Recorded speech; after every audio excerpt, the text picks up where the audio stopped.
So many people have reached out to us, and yes, they are willing to contribute to see that we are able to fulfill this that we had gone out to do. And I will not say so much because the rest is for the Secretariat to see how we can raise these funds and how to mobilize and which numbers, to put the funds on. So I won't go into such details. But one thing we should know, we are all prisoners. Both the prisoners in detention centers and we as Ugandans as a whole. For as long as we have a dictator in power, we are all prisoners. And as we usually say, any dictator anywhere is a threat to the freedoms and justices anywhere.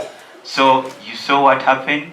With their authority, they were able to influence the authorities in the UAE, and that way they stopped the concerts. So as we Ugandans, we need to bring to awareness and awaken so many Ugandans to realize that we are all prisoners. And one of the best ways is by exposing these injustices. That is also a tool of fighting injustices. So let's use our cameras to expose whatever is going on. Let's share whatever ordeals our people are going through so that people get to realize that there is so much separation in Uganda. And that way we will be able to isolate these dictators. Let's make it so impossible for anyone to have a relationship with the dictators. So our fellow brothers and sisters, let's pray for our people out there. The state they are in is not so good. And as we come up with ways of raising funds to bring back our people. Yes, we promised our people out there that these shows are going to go on, and we will find ways, we will tick all the boxes to make sure that everything is in place for us to be able to have these shows and to have shows that can raise funds for these people. Katizireko mu Luganda, twali mu UAE, Dubai, twalina shows nga ekibiina kyaffe we kirina Arts and Entertainment Department. Twali tuorganize shows e Dubai okulaba nga tukomyawo baganda baffe abasiranira eyo. Naye mu kaseera bwe bakwatiramu Honorable Kyagulanyi Ssentamu ku immigration ne bamubuuza ebibuuzo, twasobola okumanya nti Embassy ya Uganda yali emaze okutegeeza authority ya UAE nti Bobi Wine azze kusomesa bantu beeyo kwekalakaasa nga wekyali mu nsi z'Abawarabu, Egypt, Tunisia n'endala okwekalakaasa okwaliyo. So kino ne kireetera authorities eyo okwekengera era ne bamugamba tageza n'alinya stage yonna yonna era show zonna ziri cancelled. Naye ng'omulamwa gwa zino show gwali gwa crazinga ssente okulaba nga tusobola okugulira baganda baffe abasiranira eyo tiketi bakomewo e Uganda. Naye era mukiraba nti nno wonna wali bantu bamusibira bwa babeera basobola okuinfluencinga n'abantu abalala okulaba nga bannayuganda basigala nga bali mu kunyigirizibwa. Era twasobola okutuukako ku detention center emu gye basibira basisita baffe ne tuinteractingako nabo, twayogerako n'abantu ababatwala ne batutegeeza nti mu detention center yokka detention center bwe zityo ziri 20 n'okusukka eziri mu UAE, naye nga mweno emu gye twagendamu waliyo abantu 600 abafirika, naye nga kwabo 600 bannayuganda, ekitegeeza nti obutundu 33 ku 100 be bannayuganda abali mu detention center zino. Era nga tusaba bannayuganda bonna gye bali tulabe nga tufuna engeri gye tusobola okukomyawo basisita baffe, kubanga ne gavumenti yaayo ebakutte terina sente zibakomyawo, naye basobola okubakuuma. N'ekirala kye nabadde neerabidde mu kutulemesa ebivulo bino nga mwenda ku independent regime yakolayo ebikujjukujju era ebikujjuko bannaye munansonyiwa nze ndi munubbi naye ngezaako era.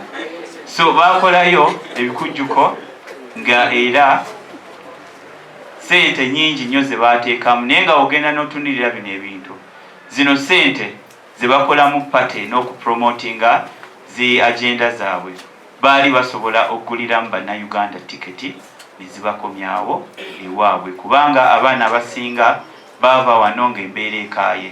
Okutuuka eyo gye baabatwala ne basanga ate nga nayo embeera teriyo kitambula, kwe kubakwata. Ate ng'era n'ebitongole ebitwala abantu bano zi organization, Uganda ebawa license. Tuwulidde emisango mingi nnyo n'emiranga gy'Abaganda baffe bangi bwe bagyemu organizi zaabwe, naye nga gavumenti yaffe tefanga nayo kulaba nga ekola investigation okufindinga out kiki ekigenda mu maaso. So nga we tugamba nti no ffenna tulina omulimu gumu, tuzuukuse baganda baffe abakyebase, ate naffe twongere okulabisa bino ebigenda mu maaso. Engeri y'okulwanisa ebintu bino kwe kubirabisa. Akayimba ke yayimba nti Kaguta yamwavuwaza, anti yagendayo ng'amanyi agenze kuyoola bisimbi, n'amala n'asanga nti bali abasajja basiba ekiwaanyi ebya ddala. Tulina bannaffe abalala be tugenda okuyita family ab'eŋŋanda z'abannaffe ababadde mu makomero okumala ebbanga. Abantu bano bazzeeyo mu kooti naye ne bagamba nti tugenda kubata ku kakalu ka kooti, tugenda basigaza paka. So ngenda kuyita maama wa Yasin Sekitoleko, abangi gwe mumanyi nga Machete, mukyala Kalanzi ne maama wa Matovu Abdu, bajje nabo boogere gye tuli briefly. Bamaama mujje mwena awamu.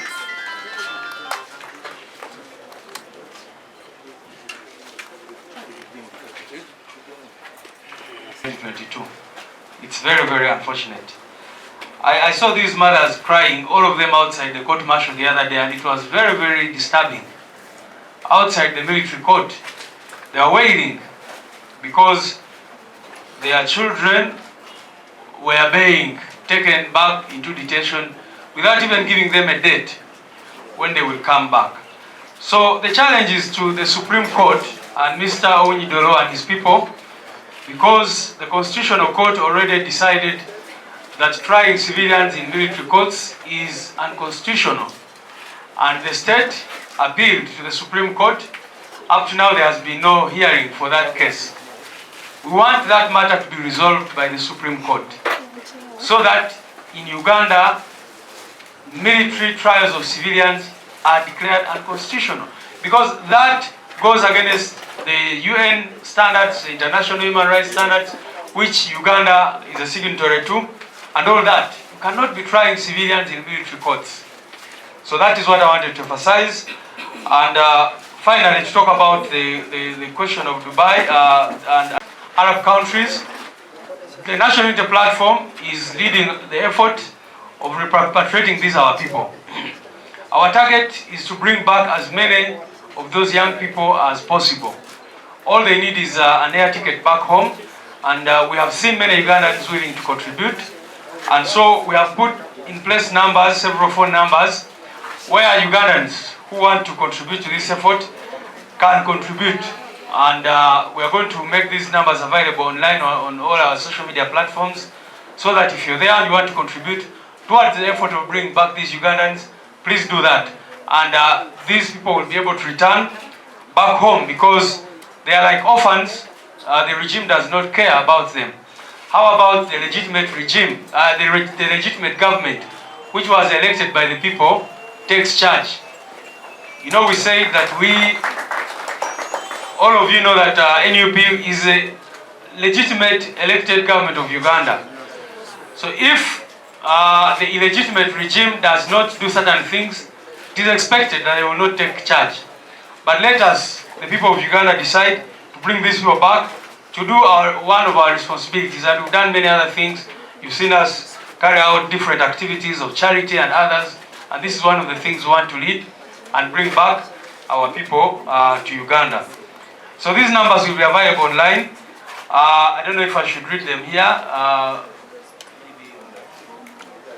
One is Mama babantu be bawamba abamu balabika oluvannyuma nga bamaze okutulugunyizibwa okumala ebbanga ddene, abamu tebalabikankako. nga muganda waffe Gaza tanaba kulabika paka olwaleero. Kyannaku nnyo nti abantu baffe bawambibwa ne batulugunyizibwa, abamu abakyala ne bakwatibwa nga marinos. Naye ate kyannaku nnyo okulaba nti waliwo okusirika n'okusuulayo ogwannagamba ku nsonga eno ng'ekyo kiba mu bakulembeze, abakulembeze ab'ebyobufuzi, abakulembeze ab'ennono n'abakulembeze ab'amadiini.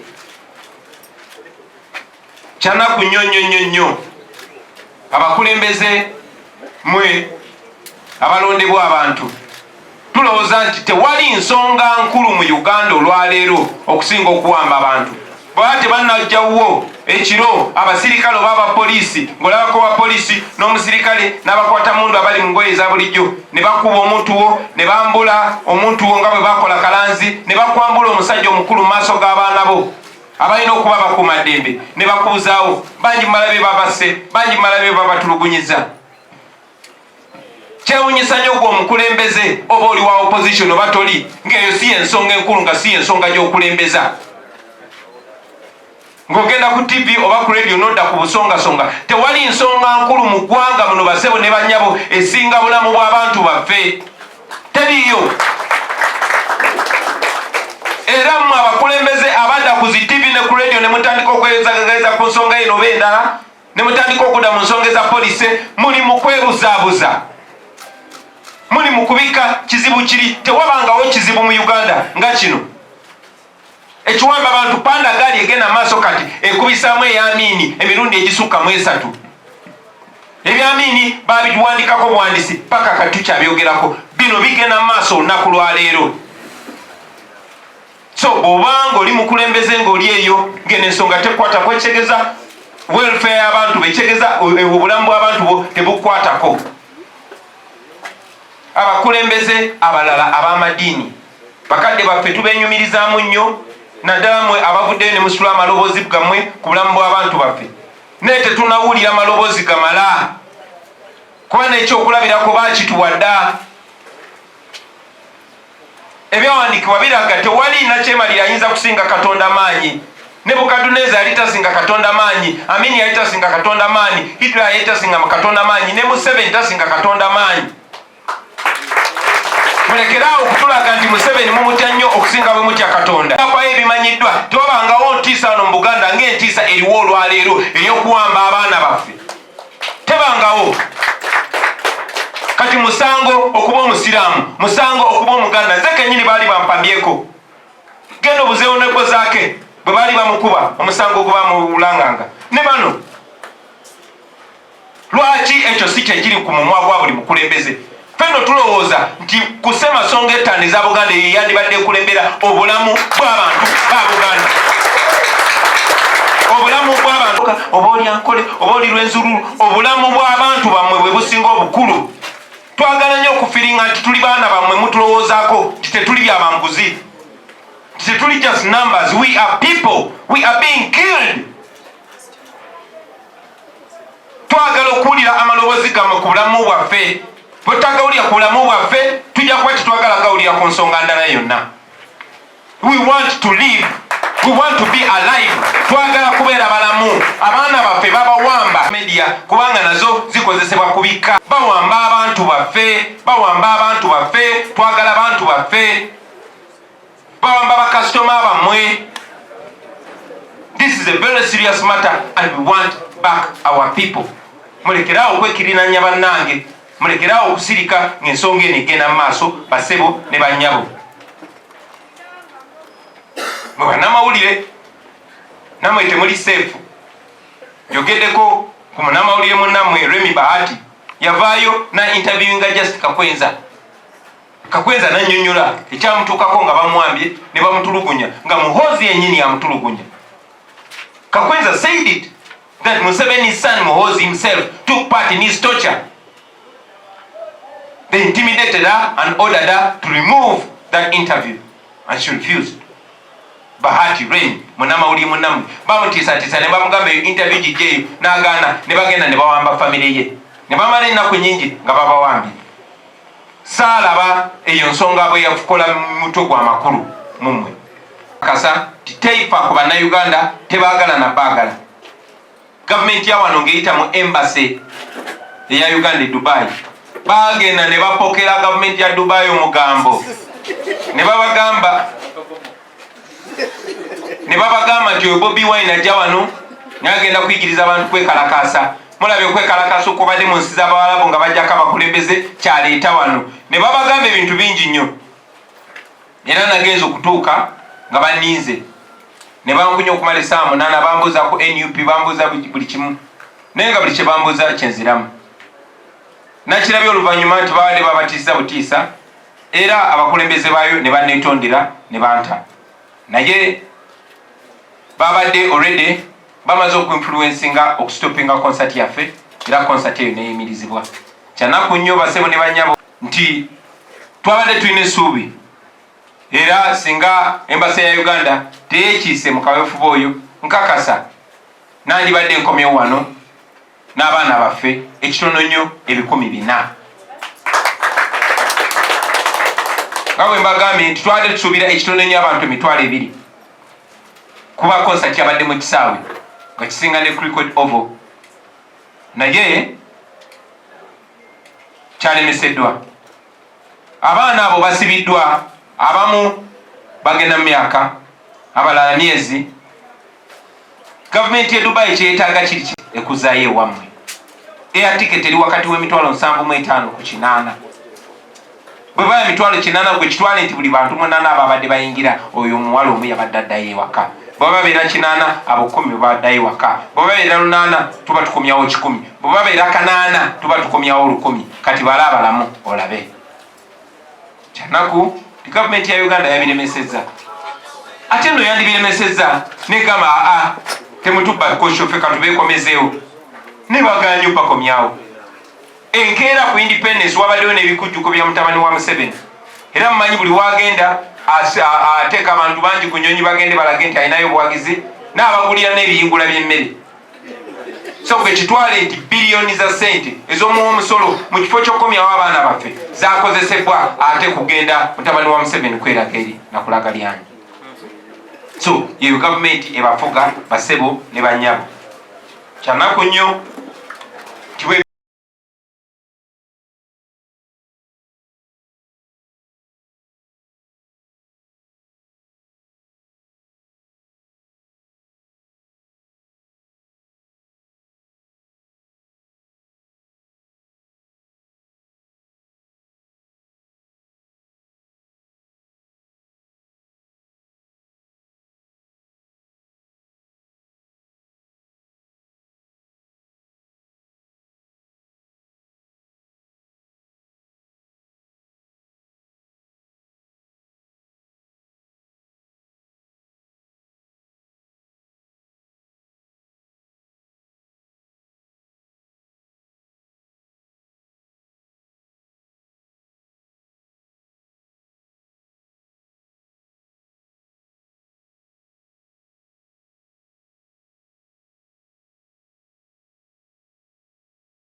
okubakomyawo nga kyetwagala ku gavumenti ya Uganda yokayoka kukkiriza nnyonyi eyo erandinga entebe ereeta abaana abo baaganda. Ku mulundi gwe gumu abaana baffe bali eyo bayisibwanga baddu babakuba n'ekibooko zino ez'okusiba ku muti ne bazikuba mugongo ng'ez'abasireevu. Kyetwetaaga kyokka kubajjayo gavumenti ya Museveni eganya obbajjayo ne buli lunaku wabaawo ekikujjuko ekikozesa ssente z'omuwomusolo ennyingi yeyo gavumenti yayo. Mbaganye gavumenti ya Kenya mu ngeri ey'ettamiiro, mu ngeri y'obuswavu naye tekyewuunyisa eyo yenkola ye. Kyayambi buyambi n'amawanga agatwetoolodde gamanye kyetudiringa nakyo. Era ekiteewuunyisa nga Museveni bwe yavaayo n'abeebaza olw'okutemula abantu nga 18-19 omwezi gwa November omwaka gwa 2022 nga Museveni bwe yavaayo n'abeebaza olw'okuwambanga abavubuka okubakakanya obutamuwakanya, era yavuddeyo Museveni n'amuyozaayoza olw'okuswaza Uganda era namuwa ekitiibwa ekisingayo obunene ekyamagye. Wadde Museveni yefudi mu bigambo bye yabadde ng'eyeetondera Kenya ne mu bikolwa bye yalaze yasanyukidde mutabani we ekyakoze era nayongera n'amulinyisa amadaala. Naye ekyo basebo ne banyabo njagala kyongera obbalaga wawe tuli n'okusingira ddala kiraga abo abali mu magye betubadde nga tugamba abo officers nti banaye tetulwana nammwe tulwanirira mmwe twagala mubeere nga musabinga amagye agabaweesa ekitiibwa.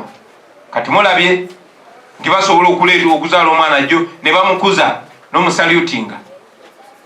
Mukirabye nti amagye ga Uganda gafuka ga muntu omu, nti ye mutabani wa Museveni ali waggulu w'amateeka g'amagye n'amateeka ga Uganda.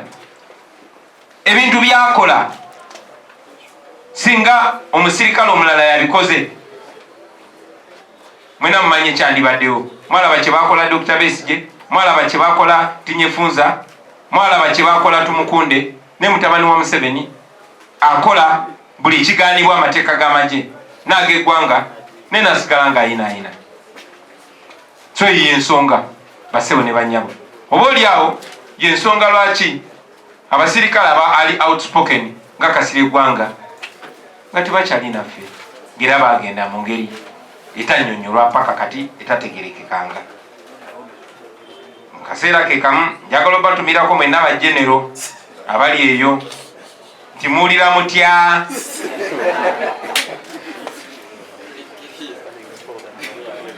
Njagala okusembayo basebo ne bannyabo nga mbalaga nti buli webakwata bannaffe bakute Motive Kasagga n'abalala kyebasinga obatulugunyiza ye Twitter. Babagamba muve ku Twitter mukuli n'amaanyi, Instagram kwetuli, ku TikTok kwetuli, naye abantu abasinga okubeera serious bapolisi emeka abasinga n'abavujirira Uganda abasinga ensimbi bali ku Twitter. N'olw'ensonga eyo muzikirize nkozesa ate mwalabye nti batya nnyo ffe okugenda ku Twitter. Kati engeri gye tulabye kye basinga okutya awo wenyini tuba tukwatira ddala. Njagala okubakunga mwenna bannayuganda abali wano n'abali e Bulaaya mbeegayiridde mujoyininge Twitter leero kati. Obaka nga mubadde mubuyisaawo mu mazima kuba ffe tetulimba. Amazima gennyini mugabakube ku Twitter ate mubataginge. Mutaginge ebitongole ebyo byonna byonna, tag all the international organization, tag UN Human Rights, tag United Nations, tag all the embassies. N'abo abatemu mubataginge. Mugende ku Twitter baganda bange kakirabika kyatandise dde okutokota. Kirabika twategedde atawala we tuyinza okunyweza. Bw'obanga obadde okola post emu eya Facebook, kola tweet 2 oba 3. Kuba kye tulina okulwanyisa. Ndowooza mwalabye ensonga lwaki bagezaako n'okozesa abantu abamu okuleeta ebiteekateeka okubagoba ku social media. Kakati nga tebanabatukwata mubalabise ate mubalabisize ddala. Lwaki sikomaawo basebo ne bannyabo kama abasebo lwaki emukumidde mu busibe ebbanga eryo. Era munnamawulire n'agamba ti abantu ba propagandist ba regime bavaayo ne bagamba kati Bobi Wine otandise okwogera ku bantu abali mu kuwere n'embadde emisango gy'obutuju olabika obawagira. Nambuza nkyogerako ki? Kanziremu nkyogereko ntandikire mu Luzungu mu Luganda wano bennyini wenyini. Okusookera ddala basebo ne bannyabo, Jamiru aliraba ki Kyagulanyi abasinga kutumanyi nga Jamiru mukulu bamukwata emyaka 8 egiyise. Paka olwaleero Jamiru mukulu tanawozesebwa. Oluvannyuma lw'emyaka 8 tanaba kuwozesebwa nga n'abamu be bamukwata nabo babata. Tanaba kuwozesebwa. Mu mateeka gaffe, mu mateeka omuntu bw'abanga tannakkiriza musango obanga tugunaba mukamuvi aba innocent. A person is innocent until proven guilty or until they plead guilty.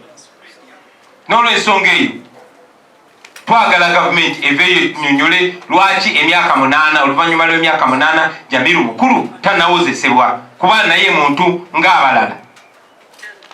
Ekyokubiri basebo ne banyabo, looya wa Jamiru mukulu ye